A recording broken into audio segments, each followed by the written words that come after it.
Europe জুড়ে record ভাঙা তাপপ্রবাহে গত জুন মাসের শেষ সপ্তাহে ফ্রান্সে আরও ২,০২৫ জন মানুষের মৃত্যু হয়েছে।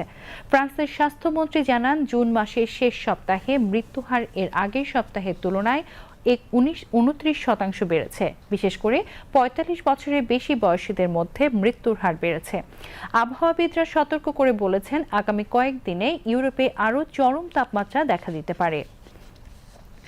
যুক্তরাজ্য সহ ইউরোপের অন্যান্য দেশেও এই তাপপ্রবাহ প্রাণঘাতী রূপ নিয়েছে। বেলজিয়ামে এই সময় স্বাভাবিকের চেয়ে ৩৯% বেশি, অর্থাৎ ১,২২২ জন অতিরিক্ত মানুষের মৃত্যু হয়েছে, যাদের অর্ধেকই ৮৫ বছর বা তার বেশি বয়সী। ডাচ কর্তৃপক্ষের তথ্য অনুযায়ী নেদারল্যান্ডসেও গত সপ্তাহে তীব্র গরমের কারণে প্রায় ৪৮০ জন অতিরিক্ত মানুষ মারা গেছে। বিশ্বজুড়ে জলবায়ু পরিবর্তনের কারণে তাপমাত্রা বাড়ছে, তবে ইউরোপে বিশেষত এর প্রভাব বেশি স্পষ্ট। কোপারনিকাস জলবায়ু সেবার তথ্য অনুযায়ী ইউরোপেই বর্তমানে বিশ্বে সবচেয়ে দ্রুত উষ্ণ হয়ে ওঠা মহাদেশ। এখানে বৈশ্বিক গড়ের তুলনায় দ্বিগুণ গতিতে তাপমাত্রা বাড়ছে।